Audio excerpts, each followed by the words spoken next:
예수님 주위에는 두 부류의 사람이 있었습니다. 무리와 제자입니다. 무리와 제자. 무리는 예수님과 일정한 거리가 있었습니다.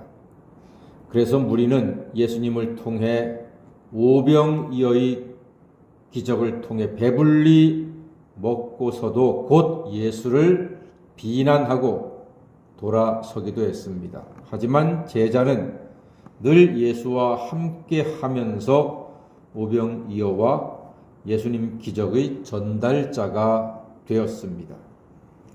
제자는 예수와 거리감이 없이 따르고 배우고 순종하는 사람이었습니다.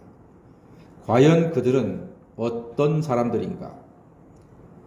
오늘 예수님께서 제자에 대하여 확실히 정리를 하십니다.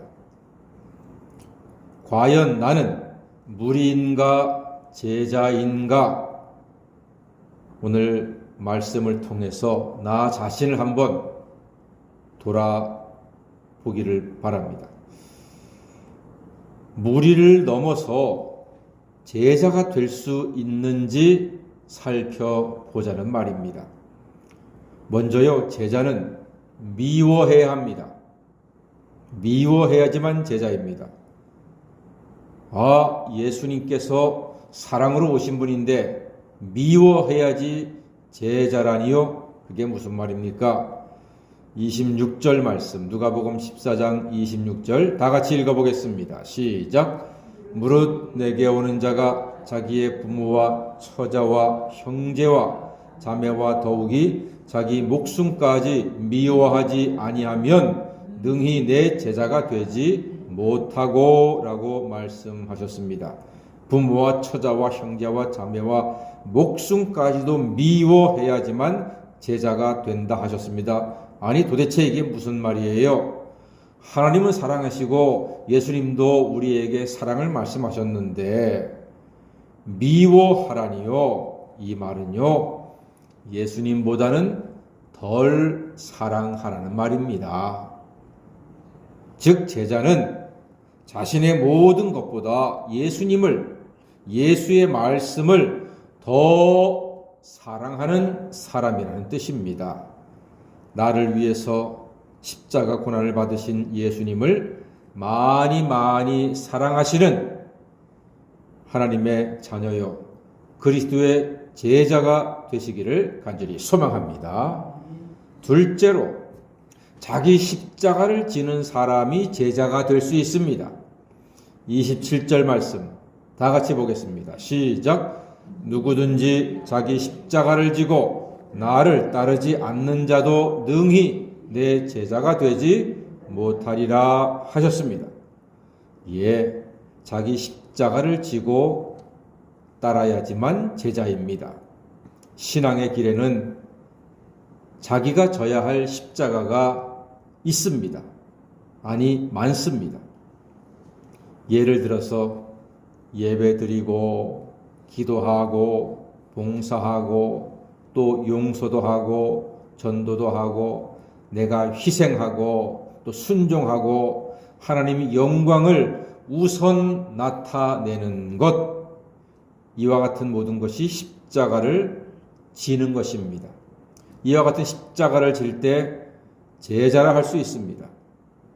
그런데 여러분, 사실은 이것들이 십자가인 줄 알았는데 알고 보니까 축복의 통로가 되더란 말입니다. 예를 들어서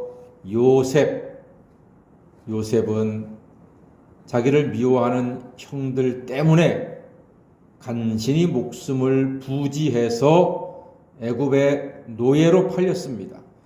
그래서 종살이로 노예 생활을 시작합니다. 그리고 잘 열심히 했습니다만 그만 누명을 뒤집어 쓰고 감옥에 갔습니다. 간신히 목숨을 부지해서 감옥살이 하는 가운데 하나님의 은혜를 입어서 애굽의 총리가 되었죠. 그 과정에 많은 고난을 겪습니다만 주변 사람들이 요셉을 통해서 하나님을 봤다는 것입니다. 섬기고 희생하고 예배하고 기도하고 양보하고 순종하고 이런 자기 십자가를 순간순간마다 잘 졌기 때문에 사람들은 요셉을 통해서 하나님을 보았고 하나님이 요셉을 축복하셔서 마침내 그 가문과 그리고 나라까지도 가뭄에서 구원하는 놀라운 역사를 그가 보게 되었고 또 많은 사람들을 구원하게도 되었습니다. 십자가를 지는 삶은 그 십자가를 통해서 나는 십자가라고 생각했는데 아니었어요. 하나님의 축복의 통로가 되는 것입니다. 우리 새벽 성도님들, 이 새벽의 시간이 얼마나 고단합니까? 피곤하지요. 잘 압니다. 그러나 이 새벽 예배의 십자가를 통해서 여러분과 여러분의 가정과 사랑하는 자녀들과 그리고 섬기는 교회 위에 또 기도하는 나라 위에 하나님의 축복이 흘러넘치는 놀라운 역사가 있으시기를 주의 이름으로 간절히 축원합니다. 이것이 십자가의 놀라운 열매입니다. 세 번째로 제자는 계산을 잘 해야 합니다. 계산을 해야 돼요. 계산적으로 살지는 않지만 계산은 잘 해야 합니다. 오늘 말씀에도 보니까 28절에 너희 중에 누가 망대를 세우고자 할진대 자기의 가진 것이 준공하기까지에 족할는지 먼저 앉아 그 비용을 계산하지 아니하겠느냐? 그렇지요. 비용을 잘 계산하고 자기가 동원할 수 있는 돈 혹은 빌릴 수 있는 돈 다 알아보고 이자를 얼마나 낼 수 있는지 판단을 해서 빌려야지 무작정 했다가는 망한단 말입니다. 잘 계산하는 사람이 제자라는 뜻입니다. 무작정 덤벼든다고 믿음이 아닙니다. 함부로 믿음파리로 덤비면요 하나님 영광 가리는 거예요. 예를 들어서 그런 교회 많이 봤습니다. 교인이 좀 된다고 막 수백억 빚을 내서 공사를 합니다. 그러면은 교인들이 당연히 헌금을 낼 줄 알고 새로 짓는 교회로 따라올 줄 알고 했더니 천만에 반도 안 와. 그래가지고 파산을 해서 그 목사님은 외국으로 도망을 가시고 그 교회는 잘 지어놓고 이단 교회에 넘겨주는 안타까운 일들을요 제가 여러 번 눈으로 보고 귀로 들었습니다. 이거는 지혜롭지 못한 일이지요. 제자는 이처럼 주님을 더 사랑하고 모든 일에 지혜를 갖고 명철하게 판단해야 합니다. 그렇지 않으면 하나님을 시험하거나 하나님의 영광을 가릴 수도 있다는 말입니다. 이런 제자들이 세상에 소금 같은 존재가 되는 것입니다. 그들이 세상 곳곳에서 맛을 내고 썩지 않게 하는 귀한 사명을 감당할 수가 있습니다.